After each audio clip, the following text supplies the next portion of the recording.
Hello दोस्तों, मैं Deepak Sharma achievers career institute के ऑनलाइन चैनल पे आपका वापस से फिर से स्वागत करता हूं। ठीक है, हम बेसिक कंसेप्ट ऑफ मैथमेटिक्स में इंटीग्रेशन पढ़ रहे थे। कल हमने काफ़ी सारे फॉर्मूले इंटीग्रेशन देखे थे, उन पर थोड़ा सा इंटीग्रेशन के क्वेश्चन भी किए थे। बस इंटीग्रेशन एक्स की पावर एन पर क्वेश्चन जनरली किए थे।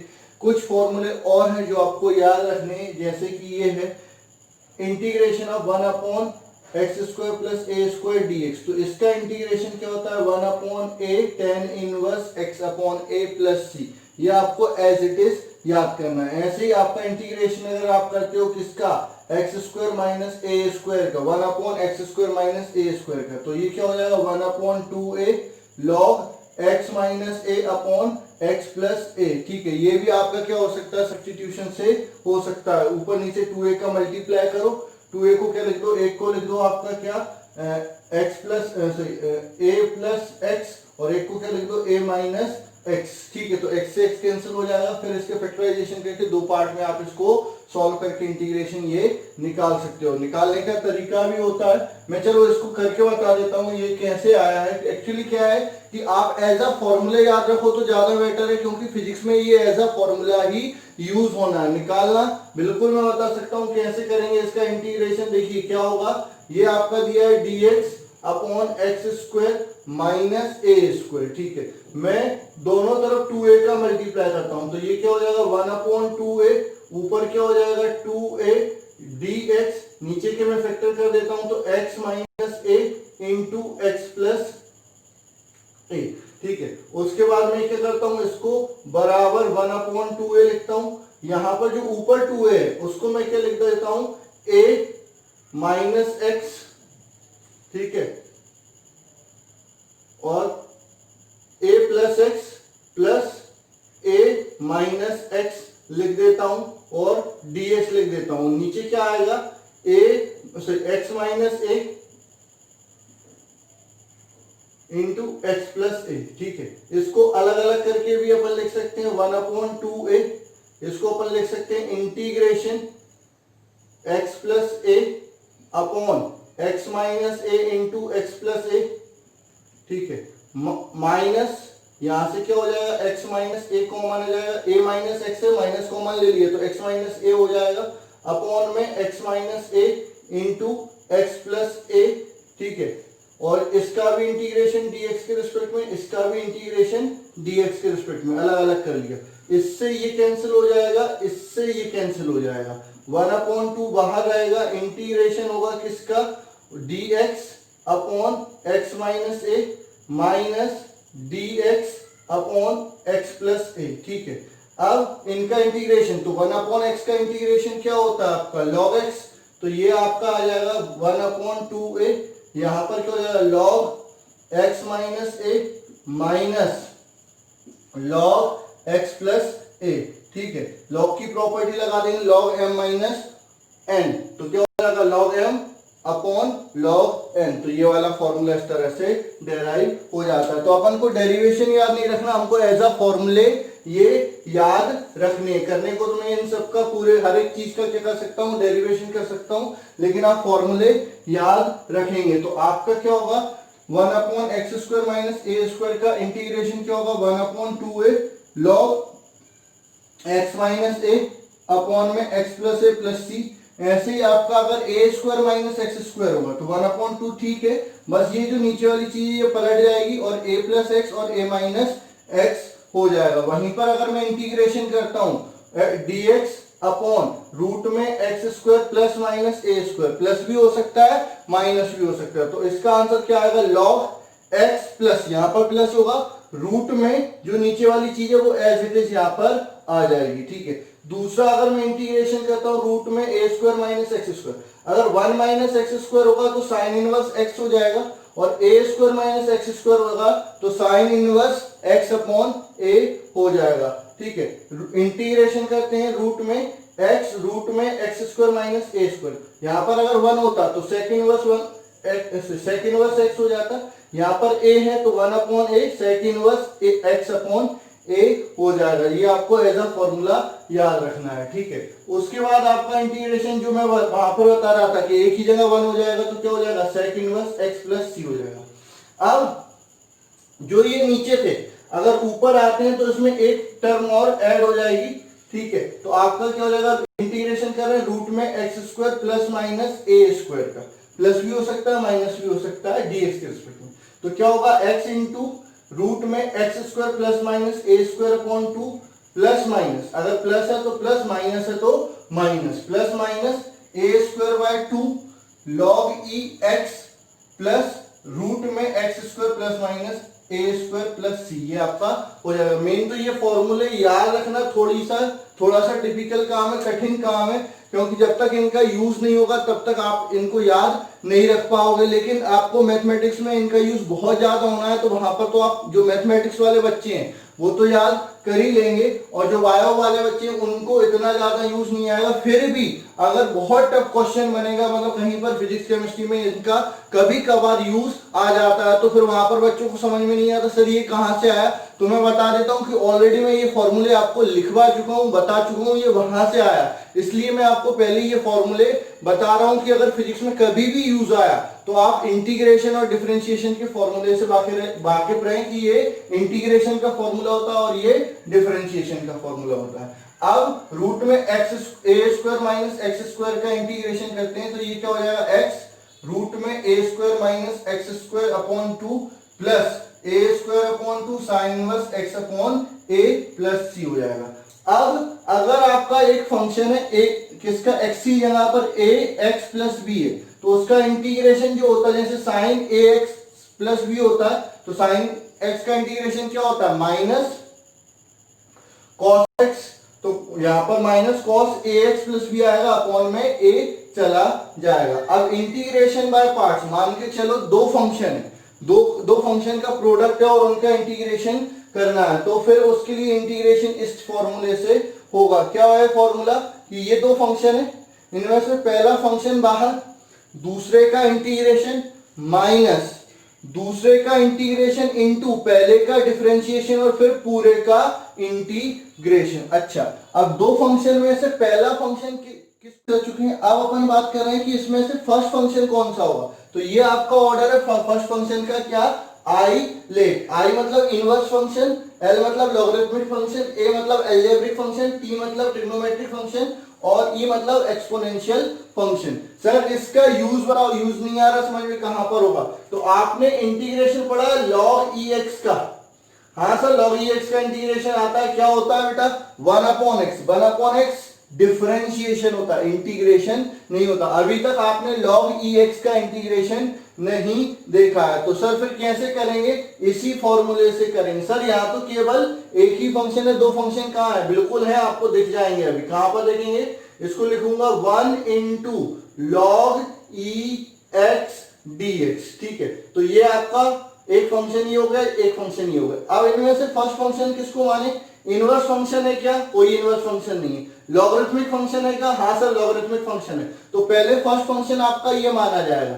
अब यहां पर फॉर्मूला लगाओ, तो बाहर ये क्या होता है, first function dot second function integration, तो पहले क्या करते हैं, फर्स्ट फंक्शन को बाहर, तो लॉग ई एक्स बाहर, इंटीग्रेशन किसका होगा, 1 का dx के रिस्पेक्ट में, माइनस इंटीग्रेशन क्या होगा, सेकंड फंक्शन का इंटीग्रेशन, तो सेकंड फंक्शन 1 का इंटीग्रेशन क्या हो जाएगा, x, फर्स्ट फंक्शन का differentiation of log x into dx, फिर पूरे का इंटीग्रेशन, तो ये हो जाएगा log ई एक्स इंटू 1 का इंटीग्रेशन हो जाएगा x minus integration x, log x का डिफरेंशिएशन क्या होता है, 1 अपॉन x dx, तो x से x कैंसिल, तो ये आपका हो जाएगा log,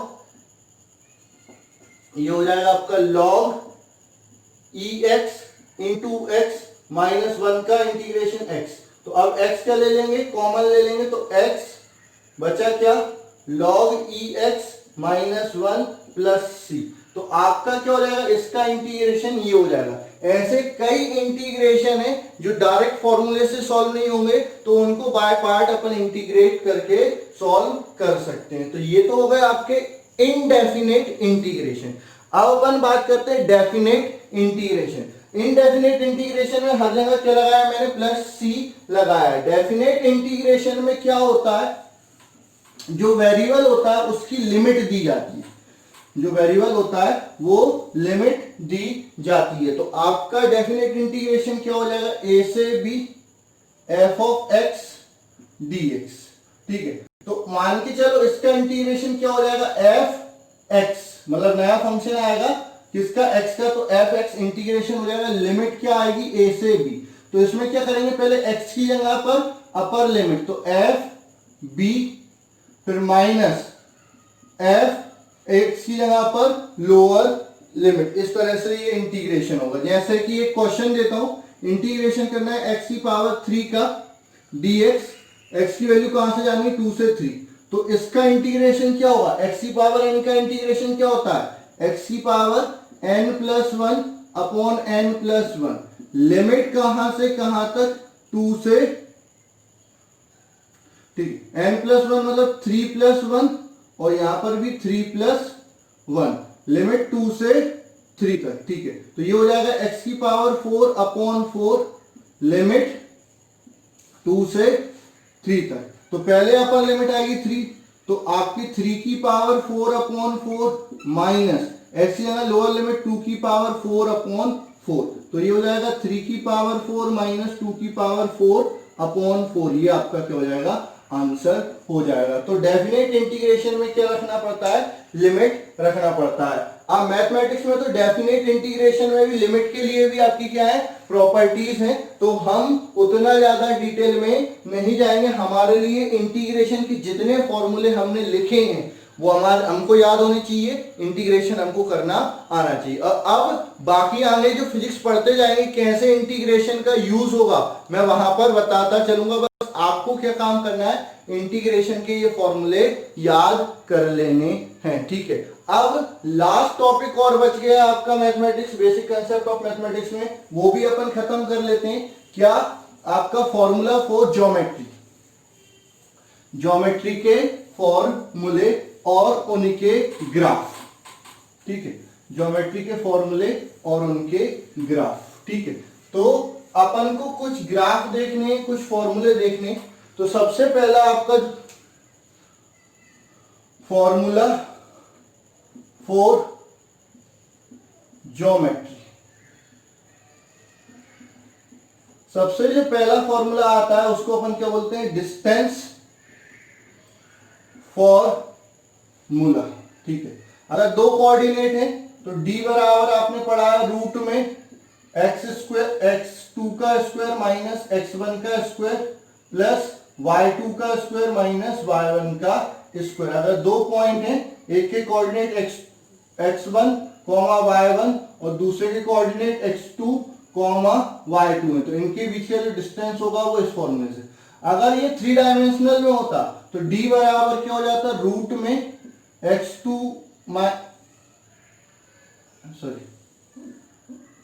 माइनस x1 का whole square by 2 minus y1 का होल स्क्वायर। ये हो जाएगा x2 माइनस x1 का whole square plus y2 minus y1 का whole square plus z2 minus z1 का होल स्क्वायर। ये आपके क्या हो जाएगा, डिस्टेंस फॉर्मूला।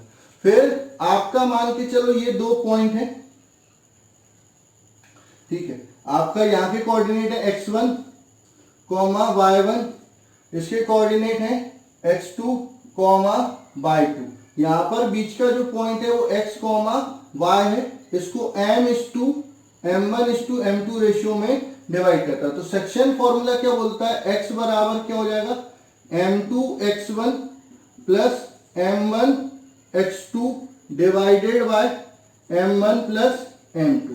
ऐसे ही y बराबर क्या हो जाएगा, ये आपका हो गया सेक्शन फॉर्मूला, सेक्शन फॉर्मूला, ठीक है। तो y बराबर m2 y1 plus m1 y2 upon m1 plus m2। ये आपका क्या हो जाएगा, सेक्शन फॉर्मूला हो जाता है, ठीक है। उसके बाद इक्वेशन ऑफ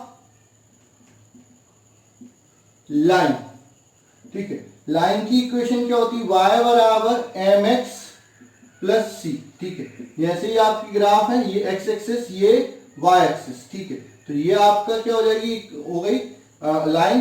तो यहां पर ये जो वैल्यू है, यहां पर जो इंटरसेप्ट करी वो आपका c हो जाएगा, ये जो एंगल बना है तो m बराबर क्या हो जाएगा tan थीटा या स्लोप ऑफ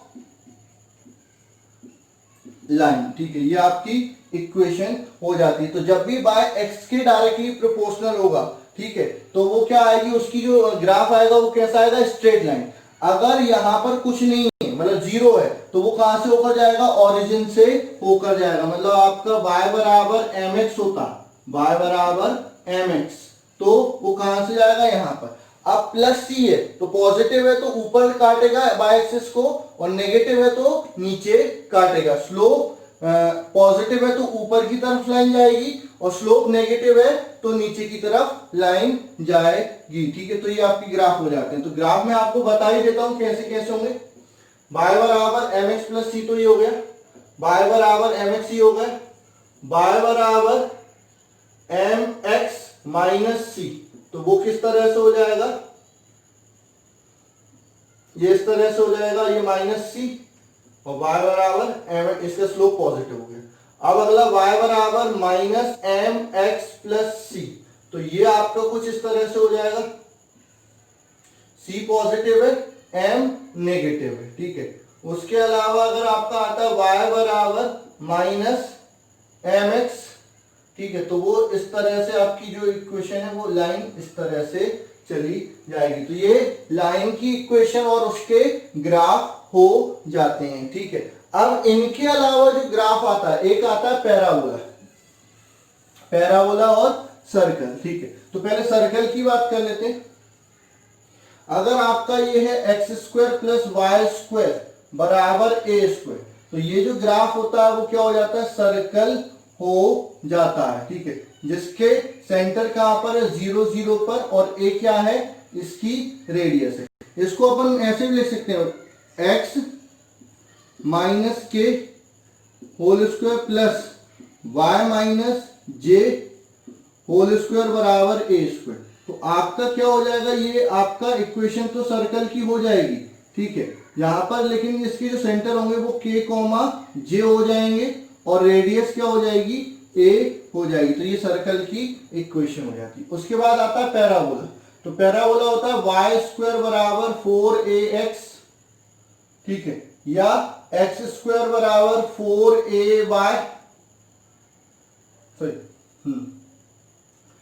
या वाई स्क्वायर बराबर माइनस 4ax, और एक्स स्क्वायर बराबर माइनस 4ay, और भी प्लस माइनस कुछ हो सकता है। तो जनरली ये होगा आपका x बराबर वाई स्क्वायर अपॉन 4 है, ठीक है।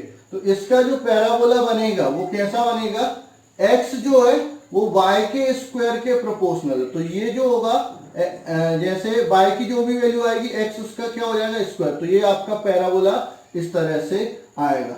सेकेंड वाला जो पैराबोला है वो कैसा आएगा, इस तरह से आएगा, ठीक है, कि y बराबर एक्स ए स्क्वायर, ये इस तरह से आएगा, ठीक है। थर्ड वाला पैराबोला जो है वो कैसा आएगा, इस तरह से आएगा, ठीक है। फोर्थ वाला जो पैराबोला है वो कैसे आएगा, इस तरह से आएगा। और भी कई टाइप के पैराबोला बन सकते हैं। अच्छा, जब भी आप इसका डिफरेंशिएशन करोगे एक्स स्क्वायर का, तो आपको क्या मिलेगी, स्ट्रेट लाइन। तो जब भी आपका पैराबोलिक कर्व दिया है और आपसे कोई ऐसी क्वांटिटी, जैसे आपका डिस्टेंस पैराबोलिक कर्व दिया है और वेलोसिटी का कर्व पूछ लिया, तो वेलोसिटी क्या होती है, D x upon D T, मतलब डिस्टेंस का डिफरेंशिएशन। तो जब उसका कर्व पैराबोलिक है तो पैराबोला स्क्वायर का डिफरेंशिएशन क्या आएगा, 2x, यानी लीनियर आ जाएगा। अगर पैराबोलिक कर्व दिया है डिस्टेंस का, तो वेलोसिटी का कर्व क्या हो जाएगा, लीनियर, और लीनियर दिया है तो फिर वो कांस्टेंट हो जाएगा। तो इस तरह से एक कर्व से दूसरा कर्व निकालना आना चाहिए, डिस्टेंस फॉर्मूले याद होने चाहिए, मेन ये कर्व याद होने चाहिए। तो ये आपका बेसिक कंसेप्ट ऑफ मैथमेटिक्स है।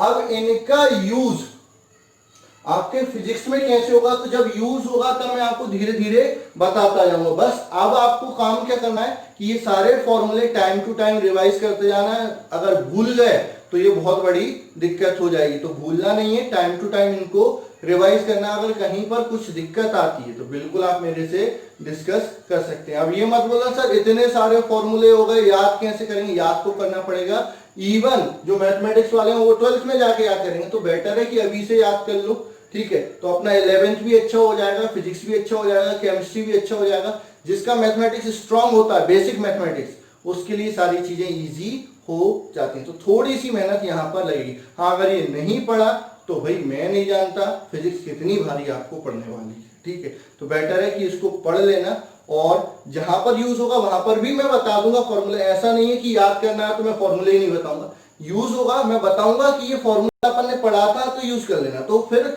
आपको जल्दी क्लिक हो जाएगा कि हाँ हमने पढ़ा है, ठीक है। तो याद जरूर रखना, ठीक है। तो आज के लिए बस इतना ही, धन्यवाद।